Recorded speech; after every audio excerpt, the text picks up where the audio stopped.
It's, have you ever heard that old saying, we're not promised tomorrow? Let me see. Yeah. Have you ever heard that old saying, we're not promised tomorrow? Well, it's true.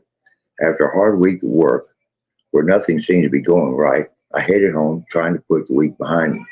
Traffic was moving along at a good pace, and it looked clear ahead. I set my cruise control to 65 and fell in line 6 or 8 car lengths behind the 18-wheelers that were parting the air ahead. It was clear and the sky, or it was clear, the sky I mean, and the sun was setting low and it seemed to be disappearing on the horizon. The left-hand lane was clear and traffic had spread out as we passed the county line. I glanced down at the radio for a split second.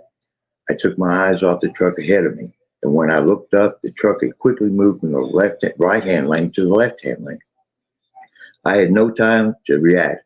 Closer than I had thought I was, I slammed into a truck that had stopped abruptly in the right-hand lane. As I hovered above the accident, I was confused.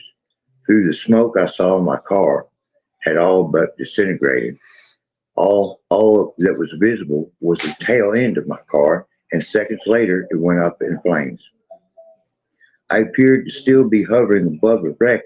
I began to feel my legs, and as I touched myself, I realized that my hands went through my body. It was at this point that I panicked, and in a second I knew I would not be making it home tonight, at least not home where my wife was. Frantic, I began to look for my cell phone,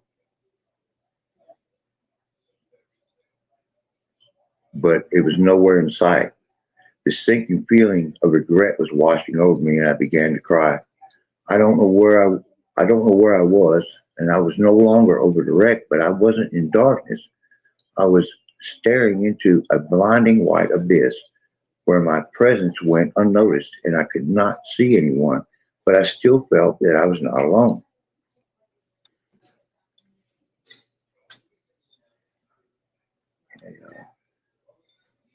It was at this point that I felt a gentle hand on my shoulder, and as I turned, I could see no one. I heard a gentle voice, but not in the same way you would hear someone talking to you. No, this voice was coming from within.